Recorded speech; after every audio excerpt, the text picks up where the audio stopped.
दोस्तों, हर हर महादेव। इस वीडियो में हम आपको बताएंगे परशुराम द्वादशी क्या है, परशुराम द्वादशी व्रत क्यों करें और इस व्रत की पूजा कैसे करें।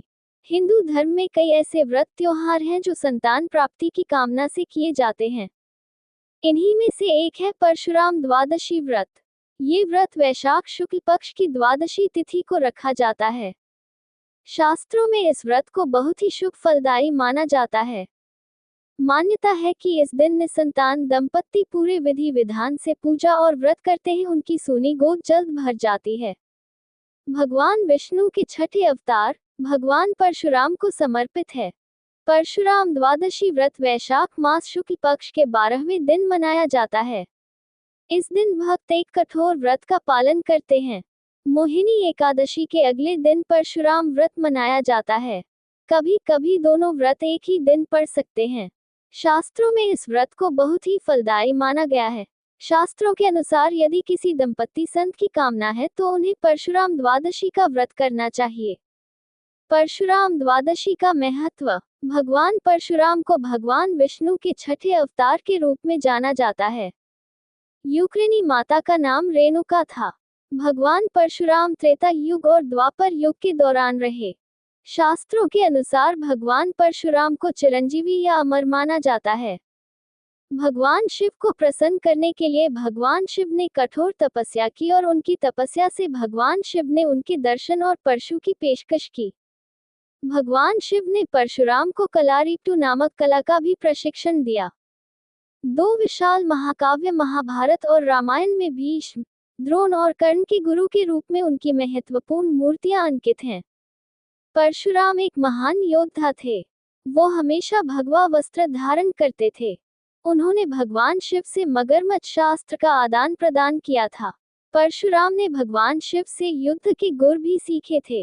ईसाई धर्म के अनुसार परशुराम द्वादशी के दिन चले गए पुण्य का प्रभाव कभी समाप्त नहीं होता है। विशेष रूप से ब्राह्मणों के लिए परशुराम द्वादशी का बहुत महत्व है। परशुराम द्वादशी पूजन विधि। उगता हुआ सूर्य परशुराम द्वादशी की शुरुआत का संकेत देता है। परशुराम द्वादशी व्रत सूर्योदय से शुरू होता है और अगले दिन सूर्योदय के बाद समाप्त होता है। स्नान करने के बाद व्रत की शुरुआत होती है। परशुराम भगवान विष्णु के ही अवतार हैं। आप भगवान विष्णु जी की प्रतिमा को भगवान परशुराम के रूप में ही पूजा करने के लिए स्थापित करें। हिंदू धर्म के अनुसार व्रत का पालन करने वाला व्यक्ति रात भर जागकर भगवान परशुराम का ध्यान करता है। लेकिन संभव नहीं है तो आप सायकाल में एक बार पूजन अवश्य करें। ऐसी मान्यता है कि परशुराम द्वादशी व्रत का पालन करने से मन की शांति पूरी होती है और व्यक्ति को मोक्ष की प्राप्ति होती है। परशुराम द्वादशी के दिन विष्णु सहस्त्रनाम स्तोत्र का जप करना शुभ माना जाता है। अगले दिन स्नान आदि कर भगवान परशुराम का पूजन करें और ब्राह्मण जरूरतमंदाग्नि को दान दक्षिणा दे के बाद अपने उपवास का पारण करें। हिंदू धर्म के अनुसार जो भी व्यक्ति परशुराम द्वादशी का व्रत और पूजा करता है उसे शिक्षा और समृद्धि की भी प्राप्ति होती है। इसके अलावा वह इस लोक का सुख भोग कर मृत्यु के बाद स्वर्गलोक में भी स्थान प्राप्त करता है। परशुराम द्वादशी की व्रत कथा।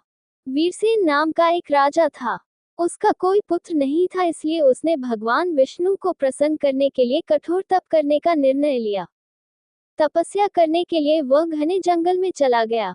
वह इस बात से अनजान था कि ऋषि याज्ञवल्क्य का आश्रम भी वहीं पास में ही है। एक दिन वीरसेन ने याज्ञवल्क्य को अपनी ओर आते देखा तो वह तुरंत उठकर खड़े हो गया और उनका अभिनंदन किया। कुछ समय बाद ऋषि ने राजा से उसकी कठिन पूजा का कारण पूछा। तब राजा ने उसे बताया कि वह एक पुत्र चाहता है, इसलिए भगवान को प्रसन्न करने के लिए वह ये सब कर रहा है। ऋषि याज्ञवल्क्य ने उसे कठोर तपस्या के बजाय परशुराम द्वादशी का व्रत करने की सलाह दी। ऋषि की आज्ञा का पालन करते हुए राजा ने परशुराम द्वादशी के दिन विधिपूर्वक व्रत और पूजा की, जिसके बाद विष्णु जी ने उसे बहादुर और धार्मिक पुत्र का वरदान दिया। बाद में वीरसेन का ये पुत्र पुण्यात्मा राजा नल के रूप में प्रसिद्ध हुआ। पौराणिक कथाओं के अनुसार उस काल में हयवंशीय क्षत्रिय राजाओं के अत्याचार से संसार परेशान था। इस अत्याचार के पीछे कारण था राजा भार्गव और हयवंशियों के बीच चली आ रही बहुत ही पुरानी दुश्मनी, जिसने उन्हें एक दूसरे के प्राण का प्यासा बना दिया था। हयवंशियों का राजा सहस्रबाहु बहुत ही अत्याचारी था और वह अर्जुन भार्गव आश्रमों के ऋषियों को सताने में कोई कसर नहीं छोड़ता था। एक बार की बात है कि सहस्रबाहु के पुत्रों ने जमदग्नि ऋषि के आश्रम में जबरन घुसकर एक बहुत ही विशेष कामधेनु गाय को चोरी करने का दुस्साहस किया और इसीलिए परशुराम जी से बदला लेने के लिए उनके पिता का वध भी कर दिया। कामधेनु गाय का अपनी महिमा है और वह सदा ही पूजनीय रही है। परशुराम जी और एक दंत कथा। ऐसा माना जाता है कि एक बार भगवान गणेश से भी युद्ध किया गया था और उनका एक दांत तोड़ दिया गया था। भगवान परशुराम भगवान शिव के परम भक्त हैं और एक बार उन्होंने भगवान शिव से आशीर्वाद पाने के लिए कठोर तपस्या की थी।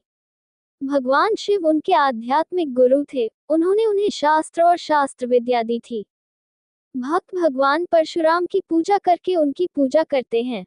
इस शुभ दिन पर पवित्र नदियों में स्नान करने के लिए जाते हैं। वे स्वादों को भोजन और कपड़े पहनते हैं। परशुराम मंदिर मुख्य रूप से दक्षिण भारत में स्थित है, जहां भक्त भगवान का सम्मान और आशीर्वाद लेने के लिए जाते हैं। वे मिठाई, फूल और नारियल चढ़ते हैं। भगवान को प्रसन्न करने के लिए इस पवित्र प्रार्थना परशुराम स्तोत्र का पाठ करना चाहिए। पिता की मृत्यु का वियोग। जब परशुराम जी अपनी कुटिया पहुंचे तो वह बहुत ही दुखी हुए और इस असीम वेदना और क्रोध के कारण उन्होंने हयवंशीय क्षत्रियों की पूरी वंश बेल को खत्म करने की कसम खाई। वह अपने पिता की मृत्यु का दुख सहन ना कर सके। अपने पति की इस प्रकार की हत्या का अंदेशा परशुराम की माता को भी ना था और इसी कारण भगवान परशुराम की माता भी चिता में जलकर सती हो गईं। अपने माता पिता से अलगाव ने उनके हृदय को दुख से भर दिया। उनके पिता का वध बहुत ही निर्ममता से किया गया था और इसी कारण उनके शरीर पर कुल 21 घाव थे, जिसे देखकर भगवान परशुराम जी का संयम पूरी तरह से डावाडोल हो गया और उन्होंने प्रतिज्ञा ली कि वह इस पृथ्वी से समस्त क्षत्रिय वंशों का ही पूरी तरह से संहार कर देंगे। क्षत्रियों के विध्वंस की प्रतिज्ञा। ये प्रतिज्ञा लेने के बाद उन्होंने पूरी पृथ्वी के 21 चक्कर लगाए, जो इस बात का प्रतीक थे कि वह अपनी प्रतिज्ञा को अवश्य ही पूरा करेंगे। और अपनी इसी कसम के कारण उन्होंने अपने इस वंश के लोगों को बार बार युद्ध के लिए उकसाया और उन्हें 21 बार पूरी तरह से नाश कर दिया था। और तभी से इस प्रकार की भ्रांतियां भी चलती आ रही है कि भगवान परशुराम ने पृथ्वी पर से क्षत्रियों का पूरी तरह से नाश कर दिया था, किंतु कुछ ज्ञानी कहते हैं कि उन्होंने महिलाओं का वध नहीं किया था और इसी की वजह से उनका वंश चलता रहा। और इस बात का प्रतीक है कि भगवान परशुराम महिलाओं का कितना सम्मान करते थे। क्षत्रियों के रक्त से भरे 5 बड़े कुंड। भगवान परशुराम जी ने क्षत्रियों के रक्त से कुरुक्षेत्र में 5 बड़े बड़े कुंड भर दिए थे और इसी रुधिर से परशुराम जी ने अपने पितरों का तर्पण किया। उनके असीम क्रोध को देखते हुए उस समय ऋषिक ऋषि साक्षात उनके सामने प्रकट हुए और समझाने का प्रयास किया। उन्होंने परशुराम जी को ऐसा ना करने के लिए कहा, कोई यह धर्म नहीं था। इसके बाद उन्होंने ऋत्विजों को दक्षिणा में समस्त पृथ्वी प्रदान की। ब्राह्मणों ने कश्यप जी की आज्ञा से ही उस वेदी को विभिन्न खंडों में बांट लिया और इसी कारण वे ब्राह्मण जिन्होंने वेदी को आपस में बांट लिया था उनको खांडवायन के नाम से जाना जाने लगा। भगवान परशुराम से जुड़ी विशेष बातें। भगवान परशुराम द्वादशी का पर्व पूरे देश में बहुत ही धूमधाम से मनाया जाता है। भगवान परशुराम ऋषि ऋचिक के पुत्र थे और उनके पिता का नाम महर्षि जमदग्नि था। भगवान परशुराम की माता का नाम रेणुका था। भविष्य के प्रभाव से भगवान परशुराम ब्राह्मण पुत्र होते हुए भी क्षत्रिय कहलाए। भगवान परशुराम भगवान शंकर के बहुत बड़े भक्त हैं। भगवान भोलेनाथ ने ही परशुराम की तपस्या से उन्हें एक अमोघ अस्त्र परशु प्रदान किया था। भगवान परशुराम का असली नाम राम था। हाथ में परशु धारण करने की वजह से ये परशुराम के नाम से प्रसिद्ध हुए। भगवान परशुराम को अमरता का आभूषण कैसे बनाया जाए? भगवान परशुराम विष्णु भगवान के 6वें और अंश अवतार माने जाते हैं। जब जब धरती पर धर्म का विनाश होता है और अधर्म की वृद्धि होती है, तब तब भगवान परशुराम साधुओं की रक्षा के लिए और दुष्टों का नाश करने के लिए पृथ्वी पर निराकार स्वरूप से अवतार लेने लगते हैं। भगवान परशुराम की प्रथम दृष्टा उनके पिता और गुरु ऋषि जमदग्नि ने ली थी। परशुराम जी की माता इक्ष्वाकु वंश के राजा रेणुका की पुत्री थी। एक बार भूलवश परशुराम जी की माता रेणुका से आर्यों द्वारा निर्मित नीति पंथ का उल्लंघन हो गया, जिसे ऋषि जमदग्नि ने क्षमा योग्य नहीं माना और उन्होंने अपने पुत्रों को अपनी माता का सिर काटने की आज्ञा दे दी।